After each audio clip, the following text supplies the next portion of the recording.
अस्सलामुअलैकुम जी। आज की वीडियो उन लोगों के लिए है जो फैमिली विज़िट वीज़ा अप्लाई करने के चक्कर में भाई मेरे ही मशवरा मानते हैं।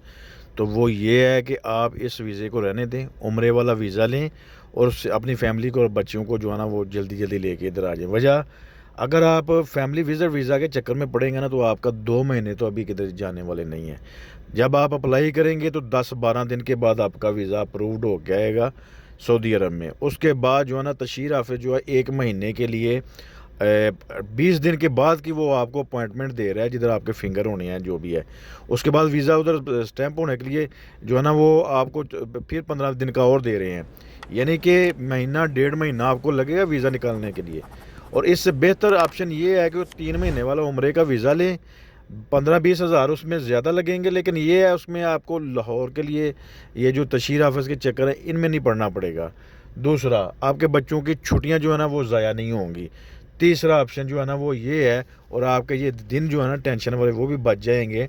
देखें, जो ये वीज़ा था ना हमारा family visit visa multiple visa होता था पहले, अभी वो मल्टीपल नहीं रहा, अभी वो सिंगल एंट्री कर रहे हैं वो भी वीज़ा, यानी कि एक बार आप आएंगे उसके बाद जाएंगे तो वो वीज़ा ख़त्म। पहले ऐसे नहीं होता था। पहले होता था कि अगर आप आए हैं 3 महीने के बाद वापस चले गए, अब 6 महीने के बाद फिर दोबारा उसी वीज़े पे आ सकते थे।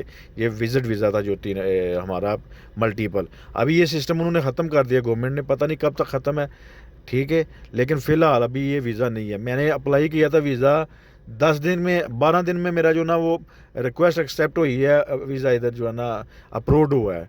उसके बाद अभी जो ना तशरीफ़ हाफ़िज़ की वो ही नहीं मिल रही, अपॉइंटमेंट ही नहीं मिल रही। 22 तारीख के बाद मिल रही है लाहौर में, ठीक है। उसके बाद वो मिलेगी, उसके बाद पासपोर्ट जमा होंगे, 15-20 दिन फिर लगेंगे। बच्चों की छुट्टियां तो गई ना। तो बेहतरीन ऑप्शन मेरी तरफ से आपके लिए सुजेशन यही है, जो लोग ये प्लान कर रहे हैं, ये कर लिया है, बेस्ट ऑप्शन है उम्रे का वीज़ा लें। एक पासपोर्ट पे 15-20 हज़ार ज़्यादा लगेगा, लेकिन आप टेंशनों से बच जाएंगे और आपके बच्चों की छुट्टियां जो है ना वो भी आराम से गुजर जाएंगी। बाकी आपकी मर्ज़ी है, आप कैसे सोचते हैं ये आप कमेंट्स में बता सकते हैं। शुक्रिया, अस्सलाम वालेकुम।